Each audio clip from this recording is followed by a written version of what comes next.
Eto mga mari ko, yung bagong pampaswerte ni Daisy, keychain na magpapasok sa akin ng isang katerbang pera, and I claim it. Meron siyang kasamang cinnabar, ayan. Ito yung ilalagay natin dito sa ating mahiwagang pampaswerte. Ito nabubuksan to, dito sa ilalim. May ibang design yata nito. Hindi ko lang alam kung anong design yun. Ayan, dito natin ilalagay sa mga hindi marunong or hindi alam. Kasi ako nung una, hindi ko rin talaga alam paano ba ilagay ito. So, ito na nga. Dito natin siya ipatong. Ayan, para magtawag ng swerte. Lalagay na natin dito. Kailangan talaga kapag nilalagay mo to ay mag-isip ka ng mga magagandang bagay. Ganun. Kagaya ng yayaman ako, yayaman ako. And I claim it.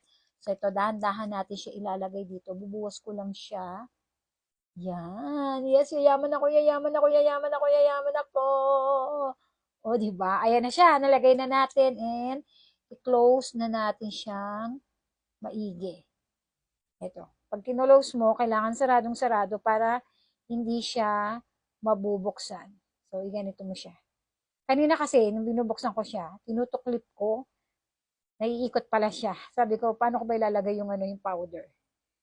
Ayun na, pinag-aralan ko talaga mga mari ko, kasi kailangan ko siyang mailagay. Ayan na, na-close ko na siya. O, ayan na, naka-fit na siya, o, kita nyo. Fit na siya mga mari ko, hindi na siya malalaglag. And I claim it. Ito ay talaga namang magdadala sa akin ng maraming swerte. Himas-himasin ko, yayaman ako, magiging milyonarya ako. Ikikitchen ko lang to.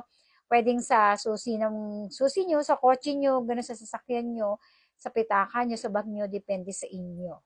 So, ayan.